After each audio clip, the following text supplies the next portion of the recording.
ময়মনসিংহে পানিবন্দী ১.৫ লক্ষাধিক, নেই বিদ্যুৎ মোবাইল নেটওয়ার্ক।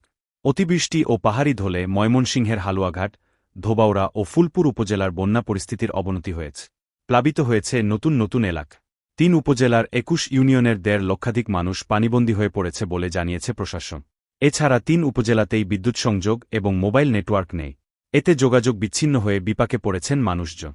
রোববার দুপুরে এসব তথ্য জানিয়েছেন জেলা ত্রাণ ও দুর্যোগ পুনর্বাসন কর্মকর্তা মোহাম্মদ সানোয়ার হোসেন। ময়মনসিংহ জেলা মৎস্য কর্মকর্তা মোহাম্মদ নাজিম উদ্দিন বলেন, অতিবৃষ্টি ও পাহাড়ি ঢলে ৭,০৮০ জন মৎস্য চাষী ক্ষতিগ্রস্ত হয়েছে। সব মিলিয়ে ৫০ কোটি ৮৮ লাখ টাকার ক্ষতি হয়েছে। প্রাথমিক বিদ্যালয়, মাধ্যমিক বিদ্যালয়গুলোকে আশ্রয়কেন্দ্র হিসেবে ঘোষণা করা হয়েছে। আশ্রয়কেন্দ্রগুলোতে এখন নারী শিশুসহ ১.৫ সহস্রাধিক মানুষ আশ্রয় নিয়েছে বলে জানিয়েছে জেলা প্রশাসন। ৩ উপজেলায় ৩০ মেট্রিক টন চাল খাদ্য সহায়তা দিয়েছে প্রশাসন। দুর্গতদের মাঝে ত্রাণ বিতরণ চলছে। এছাড়া রান্না